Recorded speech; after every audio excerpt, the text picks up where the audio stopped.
Okay, so we'll wait one more minute and then go ahead and get this done.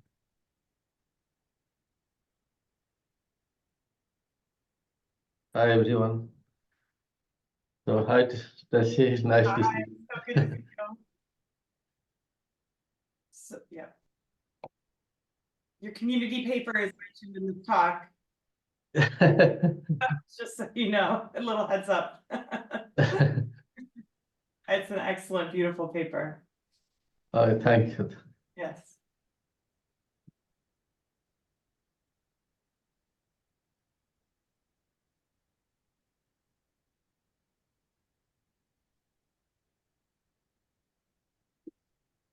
Okay, so this is top of the hour. In the interest of the time, we'll go ahead and get started. So welcome everyone. This is my name is Sanjeev Kumar. I will be serving as a moderator for this webinar. And this is my pleasure to welcome Dr. Stacey Archfield. She is a research hydrologist with the USGS Water Resources Mission Area in Virginia. She holds a PhD degree from Tufts University, and she is leading a research team that is focused on the hydrologic extreme. Her personal research interest is focused on understanding hydrologic changes for water resources application. And she has previously served as an editor for several journals and currently co-executive editor for the Hydrological Science Journal. So with that, Stacey, this is all for you. Wonderful. Thank you so much for this invitation. I'm so excited to talk with RUPA today and others who have joined, because this is a community I think that USGS I think has long been connected to, and I think it's a timely time to talk about non-stationarity and frequency-based streamflow statistics. So thank you for that wonderful introduction. I say that because I just want to make mention this is a topic that I wanted to talk to you about this today, because this is the topic that I think we as an agency are, I guess, thinking about a lot. Is like when we, as you probably know, we are the one of the leaders in developing flood frequency analysis. We do things like develop guidance for how to estimate things like low flow statistics as well. So we provide tools for that, as well as the underlying methodologies. But you may be aware too that there are other federal agencies also working to address these topics. So NOAA is working on Atlas 15, trying to understand how to incorporate non-stationarity into their frequency-based precipitation and IDF curves. The US Army Corps of Engineers is looking for input to update some of their land hydrology guidance documents that they have. You may be aware that FEMA has been looking at this issue with respect to their Future of Flood Risk Data Initiative, their FFRD initiative. And then the Federal Highway Administration in 2016 released updated guidance for highways in the river environment and how to deal with non-stationarity with respect to highway development. So what do you do when you're developing a highway or culvert or things like that, and how you deal with non-stationarity? So I just listed off a number of federal agencies that are trying to deal with non-stationarity, and I work in a federal agency as well. And so the question is, how do we at the USGS handle this? How do we provide, as the nation's unbiased resource for information about the land and water, how do we provide information to our federal partners? And then I think more widely, how do we as a community handle this question when we get asked about this in managing water resources? So in that time, hopefully people have had time to join. They've also had time to look at my collaborators and take a look at the people that I work with. This is by no means comprehensive, but these are the people that you'll see pop up on the papers that I've published. I also want to say that this by no means represents the full scope of work going on at the USGS on this topic. This is just kind of some select work that I have been working on this topic. And I just have two pictures represented here, both for floods and then the wastewater effluent side for low flows, because there's a certain low flow statistic that the Environmental Protection Agency uses to decide whether wastewater can be discharged into a stream, whether there's enough water in the stream to have enough dilution for a particular wastewater. Okay, so stationarity, I think most of us on this call know what that means, but let's talk about that if you're someone who's just coming up and learning about that. But stationarity, it is important to think about this, right? So stationarity continues to be a fundamental assumption in water management. So what does that mean? What that means is we assume that the past is a reasonable representation of the future to make decisions about water in particular. That's what we're constraining this to. It's really about making decisions about water. So here's an example of a flood frequency record for annual instantaneous floods for a time period for a stream that's available in Washington, D.C. So each blue dot represents it's the highest observed peak annual flow, instantaneous peak for that particular year. So there's one blue dot for each year of available record that we have. And what we would do to find out what the largest, like 100-year flood might be, or a 500-year flood is, we would take these blue dots, fit them to a probability distribution, and then we would pick out that particular probability distribution of interest. And then we would design or make decisions about water based on that particular probability distribution of interest. So that's where we're assuming that the past is going to be a reasonable representation of the future. But really, when we talk about non-stationarity, we ask questions like, what if that assumption is no longer true? What if the past isn't a reasonable representation of the future to make decisions about things like water management or water infrastructure, water allocation? Then what do we do? What is our responsibility as stewards of water research and water kind of information, even in the modeling sense, not just water data? And so we know, right? We've all know that for many, many decades now, we know that non-stationarity exists. In fact, I don't even have to tell you that non-stationarity doesn't exist in time. For many of us involved in ASCE and EWRI, and who are statistical, stochastic hydrologists, we've been dealing with non-stationarity since the very early days, since Furing probably wrote about it. Non-stationarity exists if we have seasonality in our data, right? We don't need to think about non-stationarity as some time varying dependency. Non-stationarity is seasonality. Non-stationarity is a lot of different things. So we kind of already know what non-stationarity is. But we tend to think more in the space right now of non-stationarity being things that just are dependent on time because of climate, because of land cover change, because there's something changing with time. And so in that case, let's look to like what the most current state of the science is telling us about what's going on with climate and changes with time. And that's the most recent document we can point to is this National Climate Assessment. The National Climate Assessment is this congressionally mandated state of the science synthesis that is put out every 4 years. It comes from a legislative act called the Global Change Research Act of 1990. This has to be put out every 4 years, regardless of the presidential administration that is put in place.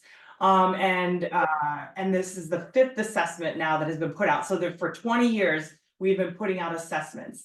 And even since the first assessment in 2000, the year 2000, there's been a chapter on climate and water and how water is going to be affected by climate change. So it's really interesting. In preparation for this talk, I went back and looked through in the year 2000, what was the National Climate Assessment saying about how climate change was going to be affecting water resources. And interestingly, there was some neat stuff. It was mostly focused on snowpack. It was talking about how there's a potential for no regret opportunities. It's worth going back and seeing the evolution of how we've moved forward on talking about water and climate throughout the National Climate Assessment. The chapters have also gotten longer as research has grown. But really, where are we at now in 2023 with the most recent 5th National Climate Assessment? So there's a few key messages that have come out. One is that climate change is going to continue to cause profound changes in the water cycle. Water cycle changes are going to affect all communities with disproportionate impacts for some, and that progress towards adaptation has been uneven. In the scientific sense, when the people who write this chapter or author the entire report. And it's a huge community effort to do this. There's an open call for authors. So it's something to look for when they begin writing. If anybody wants to contribute to this, they're always looking for volunteers for you to be a part of this synthesis effort. But from the scientific sense, it's heavier rainfall combined with changes in land use and other factors is leading to increasing flood damage. And that's likely with high confidence. And then drought impacts are also increasing. So we're seeing what we kind of already know in the research world, right? These kind of like increasing flood damage, and then also drought impacts are also increasing. And then here, and what we're really here to talk about is really what we see in the water kind of infrastructure allocation kind of impact world, is that infrastructure standards and water allocation institutions have been slow to adapt to a changing climate. And that's with high confidence. And efforts continue to be confounded by wet and dry cycles that are driven by natural climate variability, very likely high confidence. And this is really our challenge, right? We live and work in this space. We know why things have been slow to, we know why we, the collective we, the people we work with have been slow to adapt to a changing climate. And we understand the confounding by wet and dry cycles driven by natural climate variability. So this last piece at least resonates deeply with myself. And so now I want to take us back a little bit more so we understand why, you know, non-stationarity is important. We understand why we need to deal with it. And now I kind of want to take us a little bit in time and talk about kind of the crux maybe of this talk, because it's Friday and I kind of want to have like maybe a little bit of a community discussion. Maybe it'll be a little bit of fun. And for those who might not be aware, maybe a little bit newer to the field, it kind of brings back a little flair for the dramatic of a time when I was just finishing my PhD. And there was a paper that came out at the time that I thought was pretty eyebrow raising for me at the time, because it involved a lot of USGS people. So there was this paper that came out in 2008 that was called "Stationarity is Dead, Wither Water Management." And this paper was written by 3 USGS authors. One of them is actually, we're very fortunate to have on the call. At the time, I only knew this person as someone who wrote a textbook that I never thought I'd actually have the opportunity to work with. And now I can call my colleague, Bob Hirsch. But there was Chris Milley, Julio Bentecourt, and Bob Hirsch were USGS employees at the time. But outside of Bob, they weren't necessarily, I would call, people that traveled in the same circle as RUPAC or were traveling in the same circles as my PhD advisor, Rich Vogel. They were kind of like outside of that stochastic statistical hydrology circle outside of Bob. But they wrote this paper, "Stationarity is Dead, Wither Water Management." And it was kind of eyebrow raising to me for some of the quotes that were in there. And so like one of those quotes was, "In view of the magnitude and ubiquity of the hydroclimatic climate, we assert that stationarity is dead and should no longer serve as the central default assumption in water resource risk planning or assessment and planning," which is really bold and assertive statement. And this you can see that this continues to get a lot of attention. So this is 5,100 citations still as of April 24th, 2024. And I gave this talk about this particular slide I showed maybe 6 weeks ago at a different talk. And there was about, I don't know, maybe 200 citations less at that time. So this paper chugs along since 2008.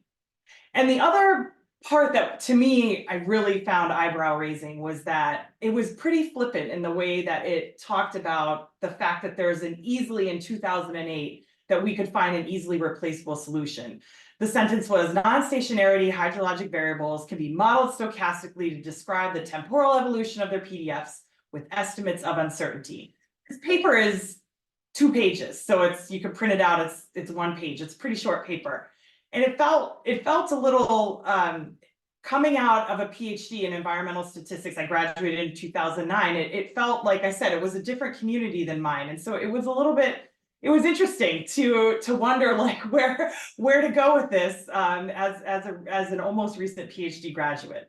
And so then from this kind of came some rebuttals to this commentary. So there was a strong response from the stochastic hydrology community, who kind of, non-stationarity means something very specific to the stochastic hydrology community. And hopefully this kind of resonates with the RUPAC community. I think the people that, the circles that we travel in, right? We kind of think of non-stationarity in a different way. or in a more specific way, I would say not a different way. And so we had these kind of fun titled papers, but very serious papers come out. And these were kind of the people that wrote these papers are the community of people that I knew, that I traveled in. Also, some of them, most of them were actually USGS employees too. Harry Linz and Tim Cohn were also USGS employees. So there's a paper called Stationarity Wanted Dead or Alive. Then there was another commentary in 2012, the comment on the announced death of stationarity by Nick Metalis, also a USGS, a statistician employee. And then the last kind of paper that came out that was a play on this was in 2014 called Modeling and Mitigating Natural Hazards, Stationarity is Immortal. And that was by Alberto Montanari and Demetrios Koutsianis in 2014. And so all of these have different flavors of trying to emphasize the importance of why stationarity plays such a significant role still in the water planning and management community, and why kind of we need to keep those tools in our pockets. All of these papers are very short reads, as well as the Stationarity is Dead. You're getting my flavor, you're getting my take on this. When I explained this talk last night, I gave it as a practice to my spouse. He called this nerd drama. And I thought this was kind of a funny take on this, but so you're getting my flavor, but I encourage you to read all the papers as a body of work now that we can look back on this. I think it's kind of fun to go back and think about it, because it was kind of an interesting time to be living through these commentaries as they came out. But then essentially, so much of this kind of discussion happened in the scientific community that the original authors plus some additional authors were added in 2015 to kind of put the final kind of nail in the coffin, if you will, of Stationarity is Dead. And the original authors plus these extra authors came out and kind of, I would say, tempered a little bit of what their original comments said. So they said that we acknowledge the well-founded concern in the community that wholesale abandonment could introduce substantial risk from far from optimal solutions, which is really what some of the criticisms we're talking about. So we really want to avoid gross over-design or catastrophic system failures if we just fully abandon stationarity as dead. And I think most importantly, they understood that some of the bold statements that were made in their original paper about the fact that there was a suitable successor, they clarified that they don't suggest that the suitable successor to stationarity has been found, but they continue to regard finding the suitable successor a major challenge to the community of hydrologists and water resources engineers. So they thankfully acknowledge that this is still a major challenge in the community, and that they're now leaving it to us, I suppose, to do that work. And so kind of the talk today I thought would be kind of fun is that it is the 17th anniversary. It's kind of not a notable anniversary. I don't know what gift you would give. Well, not a gift because it's a death, but the 17th anniversary of Stationarity's death. So I think it would be interesting to kind of reflect on some of the USGS efforts to this call to action, but also more because this is a community, because I'm talking to, the community. I think it would be great for us to reflect as a community on this call to action and where we're at. So there's of course still many, I think, reasons why stationarity remains in place. So in 2018, after the kind of 2014 was when kind of there was or 2015 was when we had that kind of last commentary on critiques to the Stationarity is Dead paper. In 2018, there was a really nice review paper led by Jose Salas talking about techniques for assessing water infrastructure for non-stationarity extremes. So there was a review. So there was some really good things that came out of the Stationarity is Dead. I think that really motivated our community to start really thinking about, okay, how do we, address this? One could argue, would this have happened without that paper? We could go, we can talk about that too, have a community discussion about that. But one of the things that really came out of this is, regardless of perceived non-stationarity, a well-defined determinant mechanism must be defined in order to move forward. So you have to know, you can't just extrapolate. Essentially what this paper is saying is you can't just, essentially, even if you see some kind of perceived change that's happening, you can't simply just extrapolate. You need to understand what's driving that change. And there is no standard practices right now. Going through this review that they did, there's really no standard practice for assessing alternative futures, climate over the design life to determine design flood. And then since then, actually, if you look forward and look at who cited this, there's been a number of really wonderful community papers in 2020. There was a Wasco et al. Paper in 2021. Slater et al. Wrote another paper. And then we have a wonderful paper by Mishra et al. In 2022 in Journal of Hydrologic Engineering. And I cannot capture these papers. I really encourage you to read. They are detailed. They are thoughtful. But most importantly, they are community papers. You can see the level of authorship on these papers to make sure that they captured the full thoughts of the community. I wonder how much more impactful a paper like Stationarity is Dead would have been if it was truly a community paper that really brought together the people at the time who were truly thinking about, the statisticians of the time, the people who ended up writing the rebuttals. That what could have come from that. So, but these papers are really thoughtful community papers that expand on the points raised in Salas et al. And offer their own new insights. And all of them have amazing discussion and conclusion sections, as well as really detailed reviews. And they're very thick and beautifully written as well. But I'll just mention that Wasco et al. Emphasizes the critical importance of practicality, defensibility, and uncertainty of methods when you're applying non-stationarity in practice. Slater et al. Details the current state of science with respect to handling non-stationarity and tools and approaches available. So this is really like when you're really like boots on the ground and you're trying to deal with non-stationarity, how can you look at alternative hypothesis, multiple working hypothesis to attribute trends. And then Mishra et al. Is really a call to action about, we can no longer stand for stationarity. However, it is kind of a stationarity is dead in a way is my reading of it, but it's supported by, number one, the community. And number two, it's detailed, meaningful recommendations for impactful follow-up research that can be kind of taken. There's, I think, 8 recommendations that can be taken and followed up with. So I just wanted to make note of those and draw your attention to those community papers. And it's exciting to see this is the direction that we are moving when we talk about such an important and complicated topic like non-stationarity.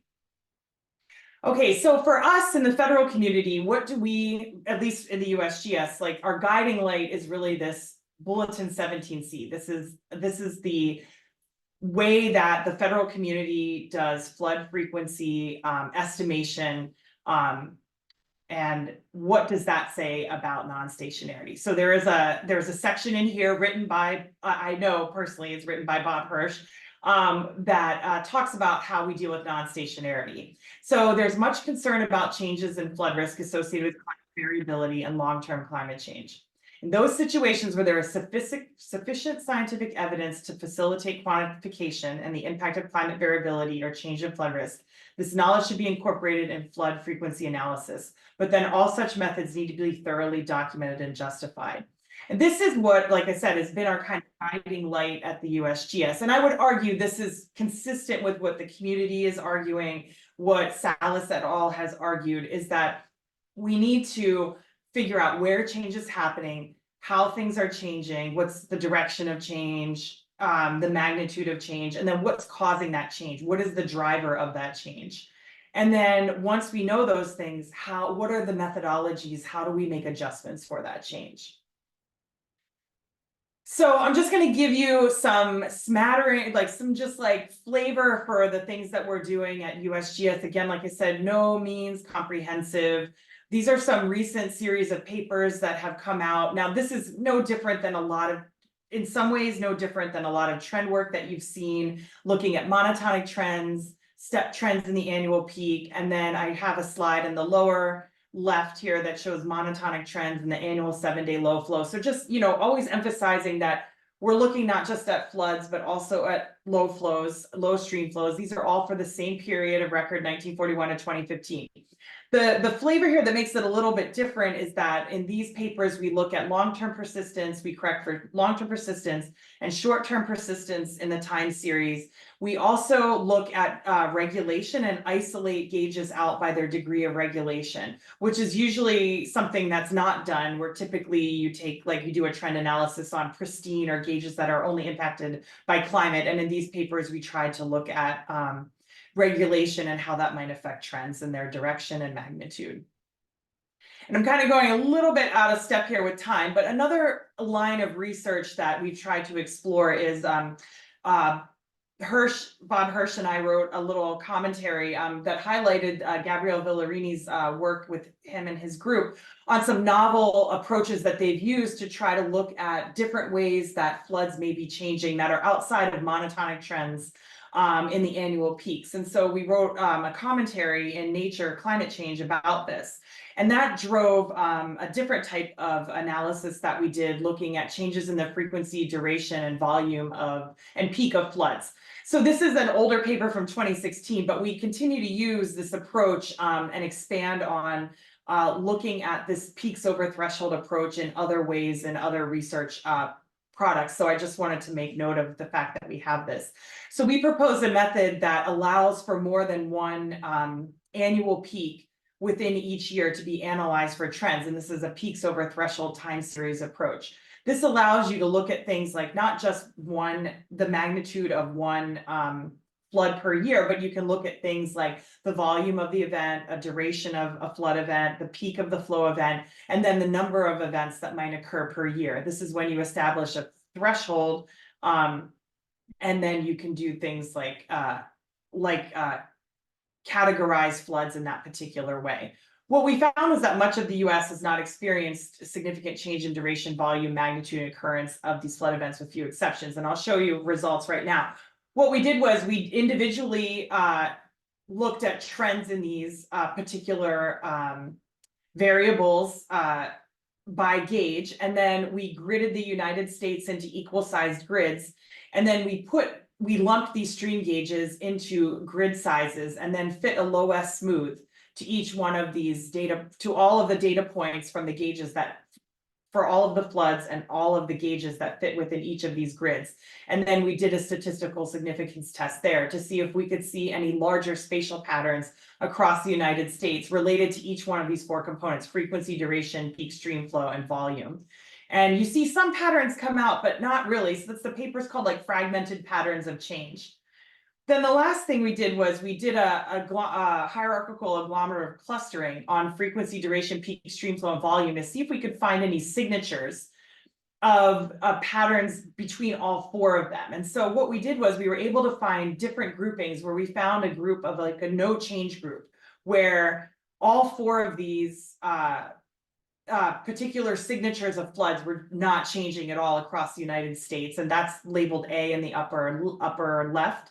And then in the upper right, we found a case for floods where there's increasing frequency in floods, but none of the other particular aspects of floods were changing. Then we found one where all of the aspects of floods, frequency, peak flow, duration, and volume were changing. And then we found a decreasing frequency group where a frequency was decreasing. You could see in Florida in particular, you see that there's a decreasing frequency of floods, but then no other change in the peak flow, duration, and volume.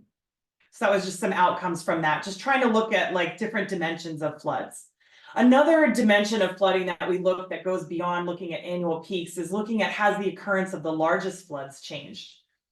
So here we wanted to look at whether the largest 10 floods of record have changed.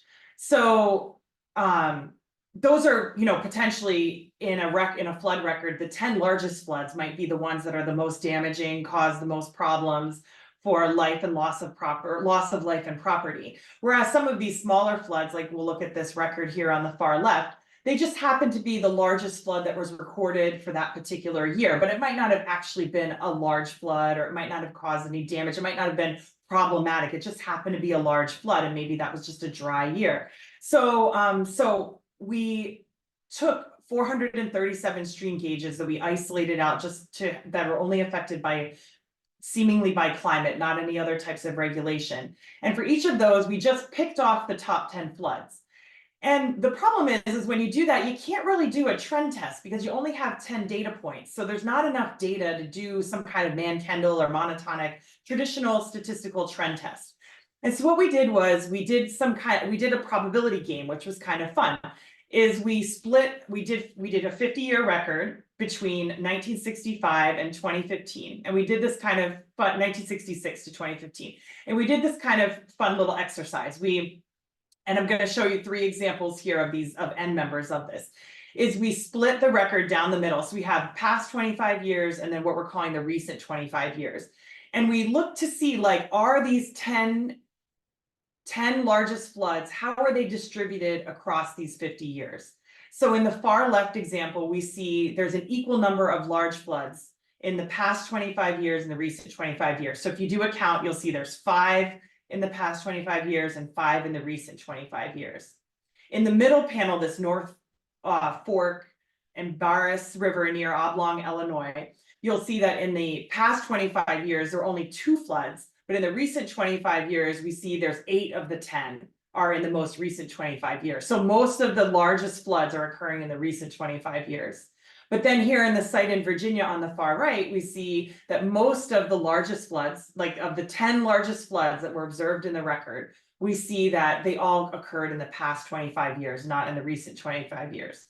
So okay, so that's kind of neat, right? Like, but the question really is that occurring statistically by chance, or is there actually real evidence that there's something going on here, like in the Illinois site or the Virginia site, that we need to look at, that we need to take a look at? And then if there are regional patterns to these changes that on the occurrence of these large floods.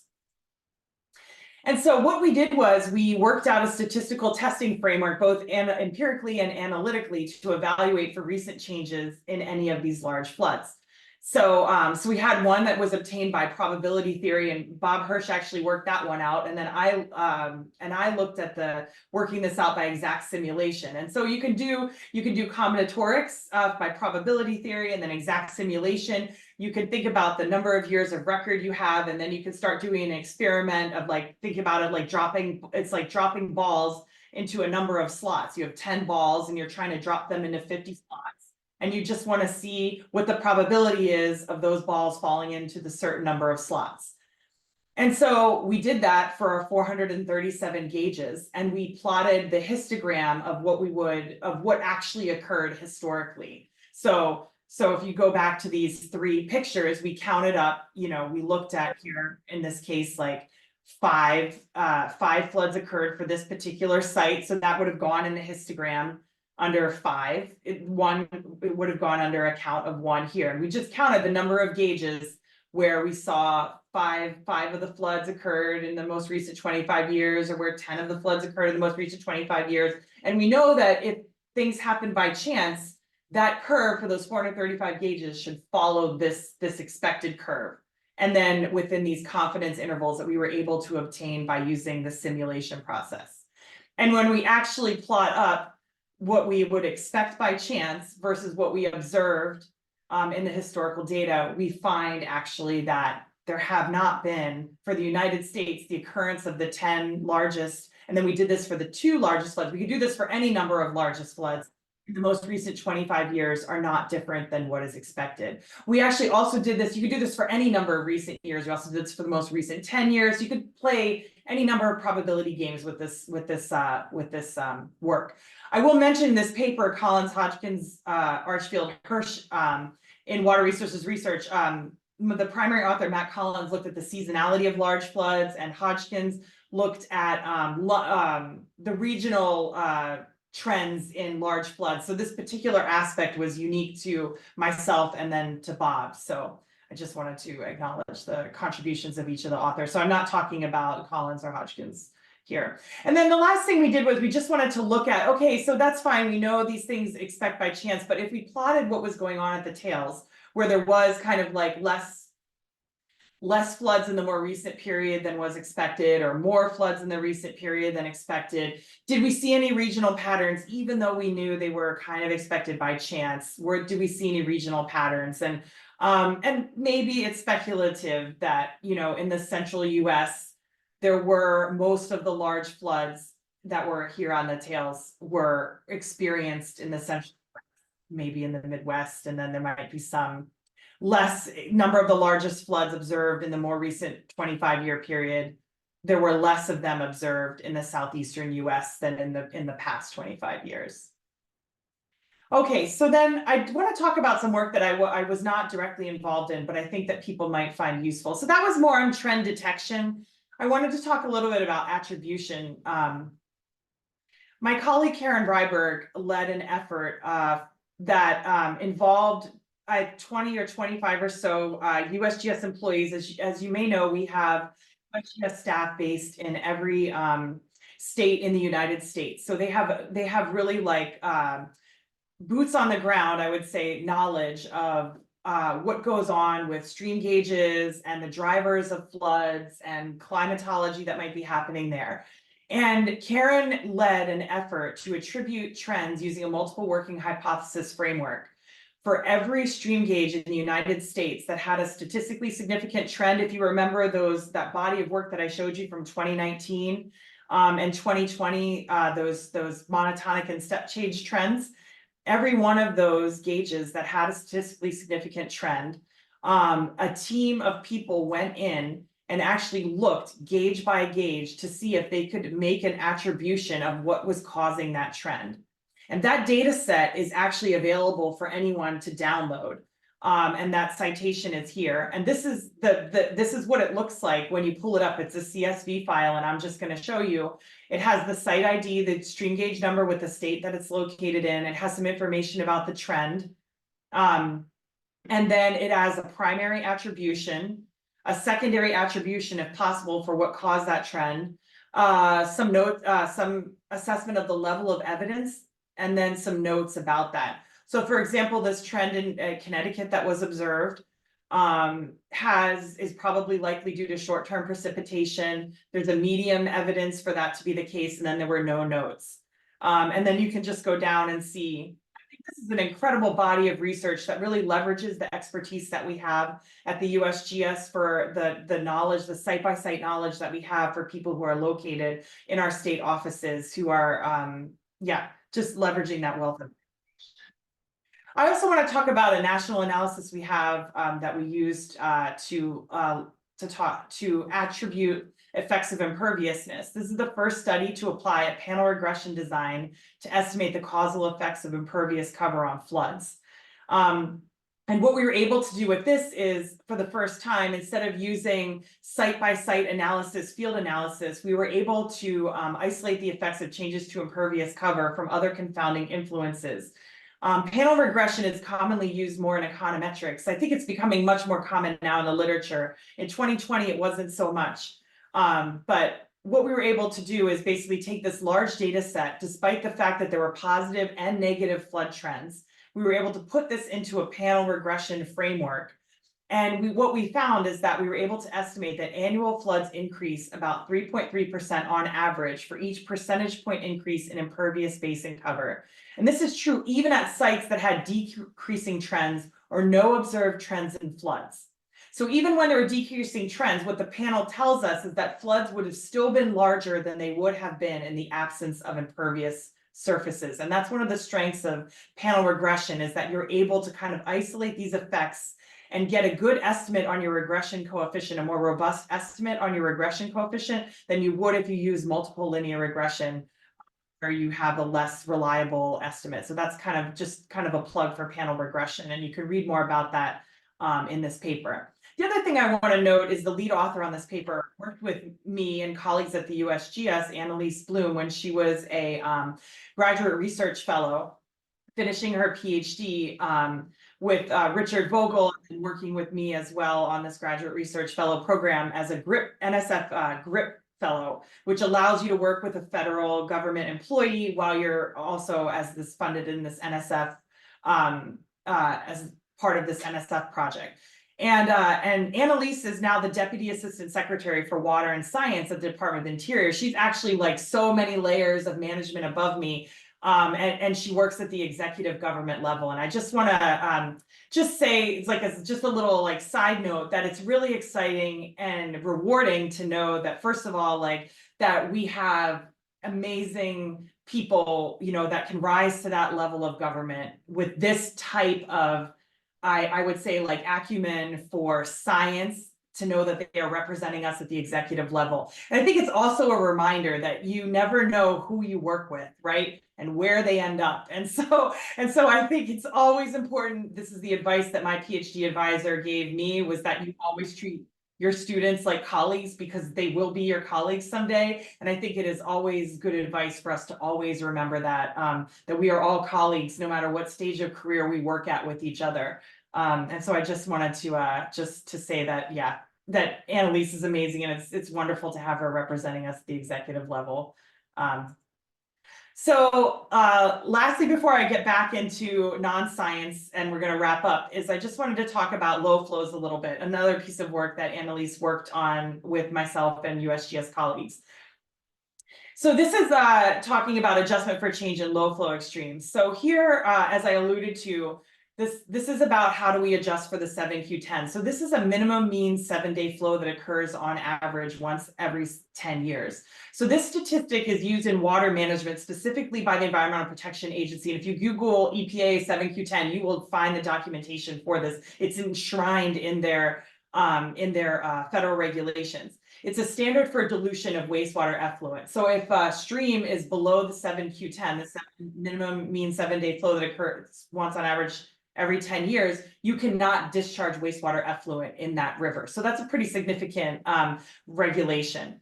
And EPA funded USGS to understand if the 7Q10 is changing, increasing, or decreasing, what should they do? What should they do with that non-stationarity? And what is a simple rule that perhaps we could come up with to update to current conditions? They weren't interested necessarily in future projections, but should they be updating at least to current conditions? And so that's what I just said here. If the annual 7-day minimum has changed, should one still use the entire historical period, or perhaps only a more recent period? And that's kind of a common question we have in statistics we struggle with, right? If we know something's changed, should we just use the period under which we know that the change has occurred, or should we use the full period? If we use the full period, we're gaining, perhaps we are using, more record is always where we've been trained to think is better. But if we use shorter record, maybe we're capturing that trend better. So we just have to think about what's the best way to proceed. So what we did was a series of idealized experiments where we generated the truth. We knew what the 7Q10 was. We made an assumption about its moments, its distribution, and we knew the truth. And then we did a series of experiments to test whether using the full record was better, or whether using a subset of 10 years, shown here in the orange, whether a subset of 30 years, or whether a subset of the most recent 50 years. So was it better to use the most recent 10 years, the most recent 30 years, the most recent 50 years? And what we did was, knowing the truth, we induced stronger and stronger trends on that record, negative and positive trends on that record, on that truth, to see would we get a different result. And what we see is, so in this case, the improvement factor is basically anything below 1 that's in the gray would mean that you would want to use the full record. Anything in the white above would mean you would want to use the subset, anything that falls above. And then the colors are the different subsets. So you could see for the orange, the lowest line, you would really not want to ever use a 10-year subset to estimate the 7Q10 unless you had really, really strong trend magnitudes. It's a standardized magnitude. And then you could see as you move up more forward, you would tend to favor more and more a subsetting of 50 years and 30 years as you move forward, as you move up. What we ultimately decided is a set of rules as we looked at the trade-offs and evaluated the trade-offs, is that we also tested what p-value you would want to use to not just know the trend, like in this case, we knew what trend we induced, but the detection of the trend. So we also tested different things like standard deviations as well. And so what we found is that we were able to hand off through these idealized experiments a simple rule-based approach that we were able to provide in the paper, where you would apply a Mann-Kendall trend test to a series of low flows. If the trend was significant at the 0.1 level, so your p-value was less than 0.1, then you would select the most recent 30 years of record to estimate your 7Q10, and you could use any methods you wanted to, whatever distribution choice you chose. But if you didn't find significance at the 0.01 level, then you would use the whole record and then estimate the 7Q10. So these were kind of, we felt like simple, we thought this was a nice, elegant, like simple rule-based approach, at least to update to current conditions. And then lastly, I'll just take a minute to describe. So we've talked a lot about trend detection. We talked some about trend adjustment. We talked some about trend, so detection, attribution, adjustment. And I just wanted to add a paper in here about when to adjust. And so there's a paper that just recently came out with my colleagues at NC State looking at when do you make that adjustment, right? And so this is a hypothesis-based framework that's been developed, you know, so oftentimes we look at observed changes in just the instantaneous annual maximum flood. And we use that assumption, and we're really just looking at, right, the change in the mean instantaneous flood. And if we see a change in that, we make some assumption that the flood quantiles have changed. The 100-year flood has changed, the 50-year flood has changed, 25-year flood has changed. We make that assumption. But this hypothesis testing framework is actually a more formalized way that kind of supersedes the testing of the annual instantaneous maximum flood that takes into account all the moments, not just the change in the annual maximum flood, but it thinks about changes in the mean, standard deviation, and the skew. So it proposes a hypothesis testing framework to help answer the question of the changes in the flood quantiles, and not just the assumption, oh, if we see a change in the annual maximum flood, then maybe we should make a change in our design quantile flood. And one of the interesting conclusions of this paper is that statistically significant changes in design flood quantiles were observed even without a statistically significant trend in the annual maximum flood series. And then we also saw statistically significant trends did not necessarily exhibit, and we also saw the reverse. I'll just summarize it in that way. Okay, so I'm talking again specifically just about, you know, very much like a flavor of USGS research, and now we're going to kind of switch back to where I want to talk a little bit about the community and where to go from here. So I've given you just little data points. I just want to be very clear. This is just like, if you sampled from another sample, you know, from the sample space of USGS employees, you would get another set of research that we're doing. And if you sampled from the larger sample space of people doing non-stationary work in the US and then out to the globe, like you would get a whole different kind of talk, right? So I want to bring it back out a little bit now and finish with the last few slides that I have. One of the things that I was really excited to talk to you about today is that we are, you know, there's been, I think, as we move forward in time, some loss of memory of processes. Now I'm talking human memory, not scientific memory of processes, of kind of how we move from research to operations in flood frequency analysis, how we've done that, how we have proceeded there. And I think it would be interesting, hopefully to you, certainly to me, to the larger community, as I've described this progression that we've seen, particularly on the topic of non-stationarity, to look at an example of how we moved from Bulletin 17B in 1982. We're talking now 40 years it took to go from there to Bulletin 17C in 2019. And so that movement I kind of traced, and I want to acknowledge Nancy Barth and Jared Smith at USGS for pointing out some of the papers that really contributed to that movement. But it started back in 1997. First, it started with Bulletin 17B, gave breadcrumbs, not even breadcrumbs, whole sandwiches on what are the things that need to be fixed and addressed in an update, the next update.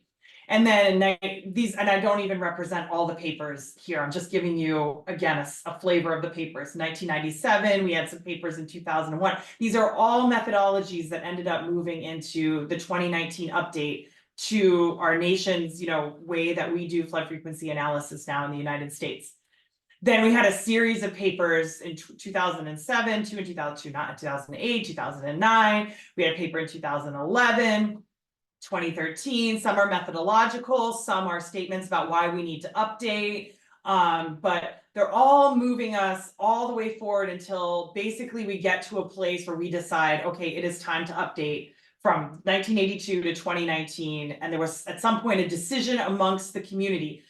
17C was led by the Army Corps of Engineers as the lead author, USGS, published by USGS publication series, but there were many people, academia, industry, the federal space that contributed. It was truly a community effort that brought this to bear, and probably the reason why we all buy into it, we all follow it. And so I guess, that leads me to my concluding thoughts. So in practice, there are still many reasons why stationarity remains the default assumption.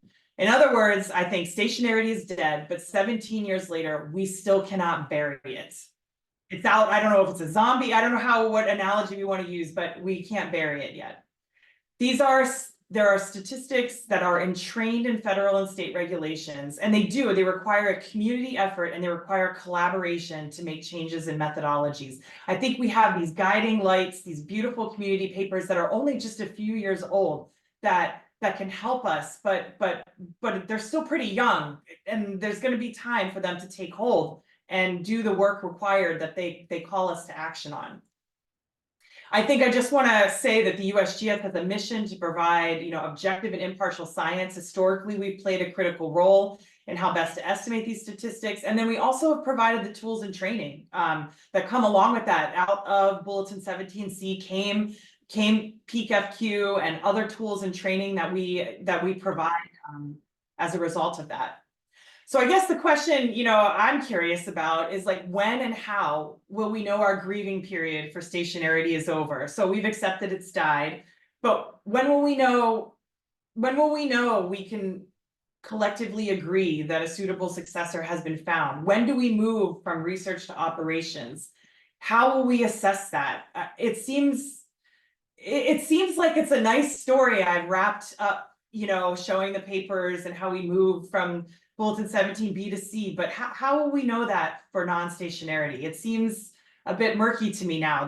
So it took 40 years to get from 17B to 17C, and there feels like this intense pressure. I don't know if you feel it, I feel it.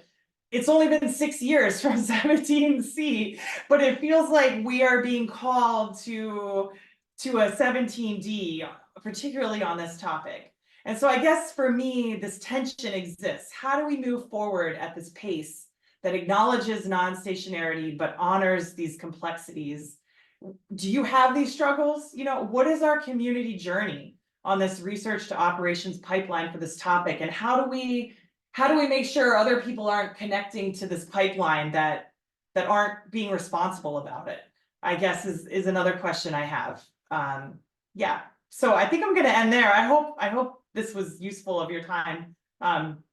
Yeah, thank you. Thank you, Stacey. This was an exhaustive set of work. Oh, so hopefully you're not exhausted. And thank you to USGS. Like I started my graduate work with the USGS data set. So wonderful. So I guess we'll open the floor for question and answer. So anybody want to ask the question, just either raise the hand or unmute yourself and you can ask. Let me see in the chat too. I did just want to plug that we have a new version of the statistical methods for water resources. If people are not aware of it, it's out and you can order it. It's very inexpensive if anybody is unaware of that. So I'll just leave that slide up. Thank you. I'm gonna see if I can open the chat too. Okay, so while waiting for question from the audience, yeah, you can raise your hand or you can unmute yourself. Let me get.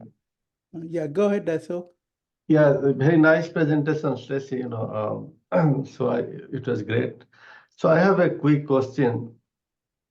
So how do the stakeholders, when you talk about the non-stationary to the stakeholders who are making bridges or making dams or any infrastructure, so how serious they are about the non-stationarity? Yeah, I think they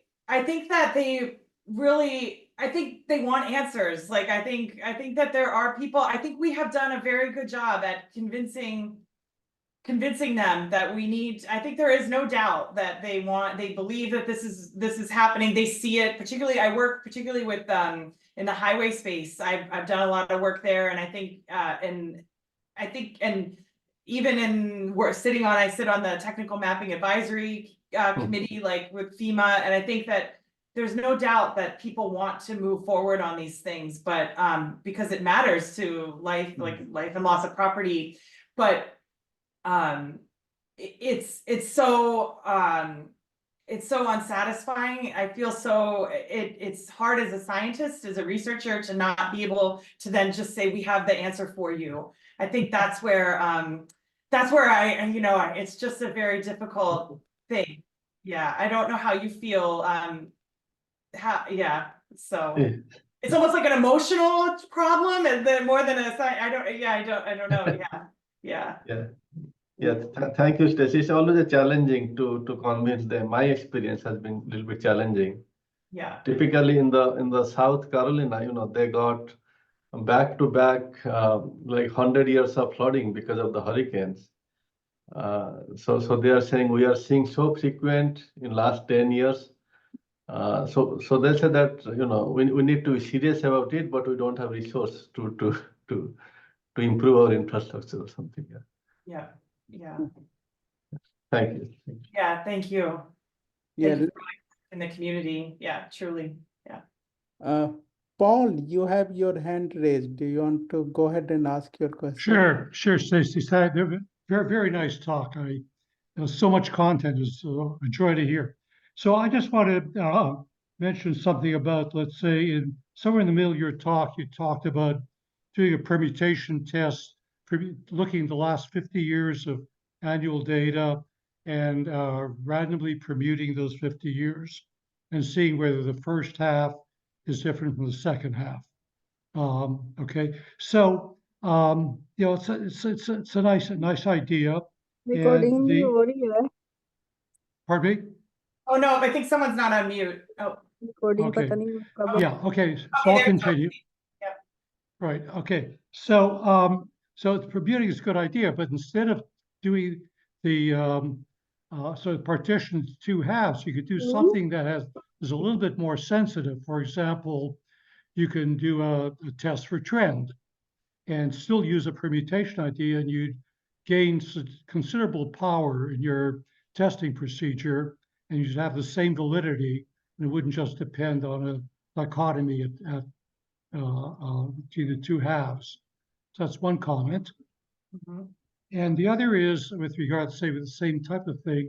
So you have multiple sites at which you see some at no change, some with change, some negative change. And when you're looking at multiple sites, you can ask them question, well, suppose things were happening randomly.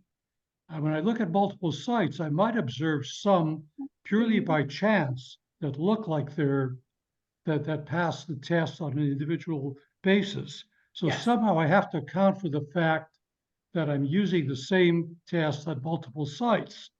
So you might want to look at things like family-wise error rates and things like that control the error rate, the number of errors you're allowed to make over multiple sites. And that's not, of course, it's very complicated because there's a lot of geographic autocorrelation. So you have multiple sites close together, then you expect perhaps the trends to be similar.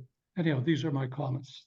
Thank you so much for those comments. So the idea of the permutation, but test for trends, I think that's really interesting. I think what I'm hearing in your other comment about the field significance, if I'm summarizing it correctly, this idea that that there's a possibility of things in spatially located that could be coming up as significant, even though it just happens to be by chance that they're just co-located. And I'm not testing for that. We did do that. We did test for field significance in one of the papers, but not in the paper that you're referring to. We didn't look at that, and that's a really interesting idea. And field significance is much more common in climate it's much less common in the hydrologic literature. I think that's a very interesting idea to understand how that might have affected our results. So if I've captured that comment, maybe field significance wasn't what you were getting, but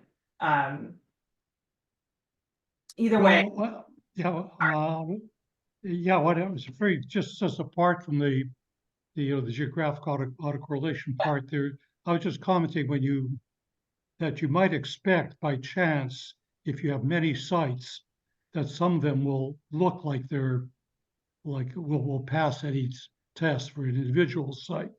So just accounting for the fact that you're doing the test over multiple sites. Yeah, got you. Thank you very much for those comments. They're great.